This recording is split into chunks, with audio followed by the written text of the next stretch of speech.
Hello and welcome to Back to School Night here at Thomas Jefferson Middle School. My name is Nigel Somerville and I will be your child's instructor this year for Math 7. And it's my hope throughout this presentation that you'll get an understanding of who I am, a little bit about myself, and also the expectations of the class this year.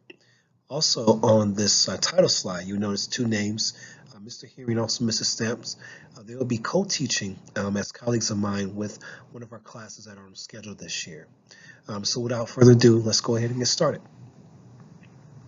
A little bit about who I am. I was born and raised in Cleveland, Ohio, and I've been teaching more than 15 years, primarily in the middle school grade levels, grades 6 through 8, and in mathematics and science. Those are both of my backgrounds. In the buildings that I've taught in, I've had extensive training and also had the opportunities to perform a lot of leadership tasks, including coaching, mentoring, being a lead mentor amongst teachers, and also department head as well. In class this year, there will be three pillars to our educational process: ambition, direction, and drive. Those pillars that we have, ambition, direction, and drive, will be the theme of our class this year. The overall theme will be think like a champion. And in that, we'll be goal setting, setting a path to achieve those goals, and making sure we're using the proper motivation to conquer our task. Through that, we'll be communicating mathematically. We'll be working a lot in terms of team building and also collaborating when it comes to discourse in our mathematics. A lot of tasks will be communication based, in which we will have to show proof and evidence of our understanding. Students will be accountable for their learning in various amount of ways, from measuring their levels within assessments and also within the IB process too, as we develop our rubrics and support our projects through that task as well. So what is needed to achieve this year?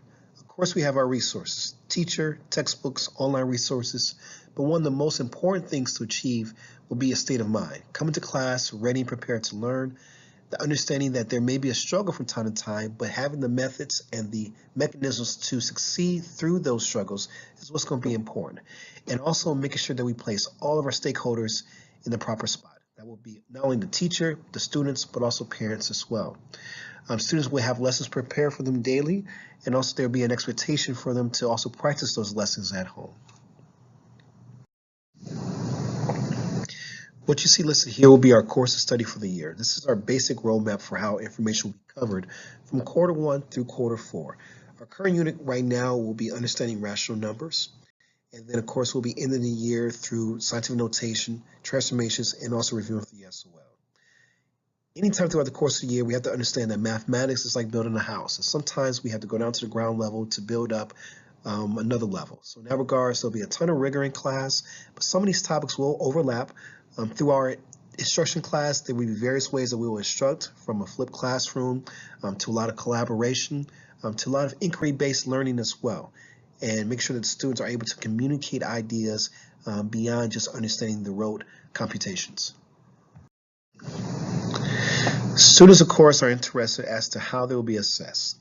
There will be two major weights in class this year. One will be formative assessments, the other will be summative assessments. You can see listed there what will fall underneath each category. We're looking at a 15% weight and also an 85% weight. Within our school year as well, we will have projects in class that will be based on IB rubrics that will be developed and also shared with students prior to, and they'll get a chance to see exactly what it will take to get an A or B in terms of those categories there. If you ever have any questions about how things are being assessed, please reach out, but this will be the major portion of their grade throughout the course of the year. One key element to being successful in class is also to be organized. So here's a basic list of things that students may need throughout the course of the school year. Primarily a place to place their notes, and I always recommend two one-subject notebooks, one for the first semester and one for the second semester. However, if they have a math section, which they should, of their three-wing binder, they can use loose leaf paper to stay organized, keep things dated there as well. In class, we will have a data folder for most of their tests and quizzes, and also their retakes as well, in the hopes that once they approach the SOL review time, they'll have pretty much a bank of prior questions to pull from and prepare themselves.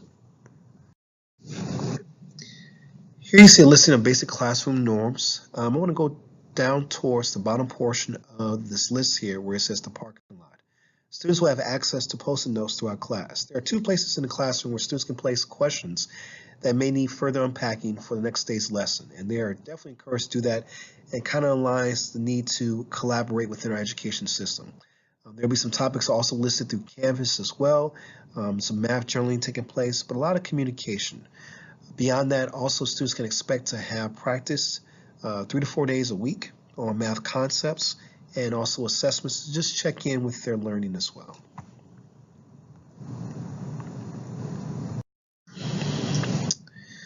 What you have listed here is called Finding the Greatness in Me. This is our daily affirmation in which students will recite every day and gives them a reminder of the expectations for the learning environment.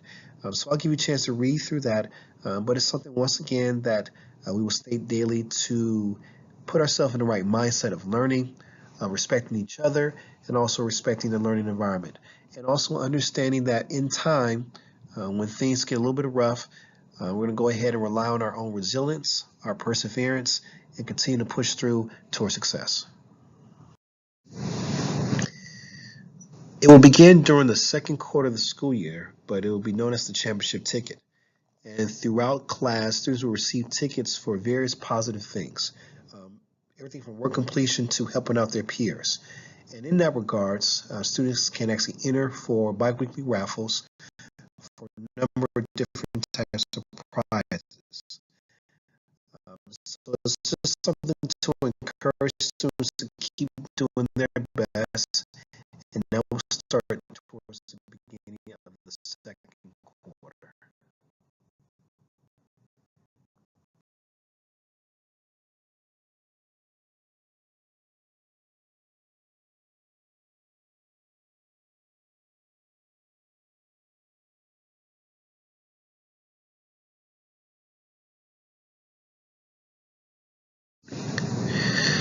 Listed here is just a basic wish list for our classroom, especially when we get the raffles up and running, and students have a positive response towards school supplies, candy, and also gift cards. So any donations will be greatly appreciated.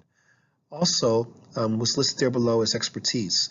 I remember in years past, we were covering a unit on similar figures, and one of my students' dad was an architect. He was able to come in for just about 20, 25 minutes to talk to the class about how he uses mathematics in his daily work. So at any time that we can bridge the gap between what they're learning in school to society, and you'd like to come in to give any expertise, it'll be greatly appreciated. And just contact me either via phone or email.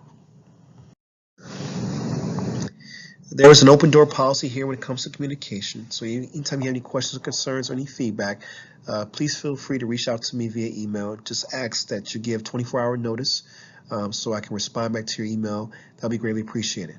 A lot of things class related will be posted to the Canvas page, our class web page, and also through Synergy. And then posted very shortly on our class page will be the parent inventory that I would love for you to fill out for me and either can send back via email or also in a sealed envelope as well. It's definitely a privilege to have the opportunity to teach your student, and I want to thank you for the opportunity. If there's any questions or concerns, feel free to reach out to me throughout the course of the school year, and I look forward to meeting you, talking with you, and also make sure that we're doing all we can to support your student in their academic success. Have a great evening, and we wish for a great year.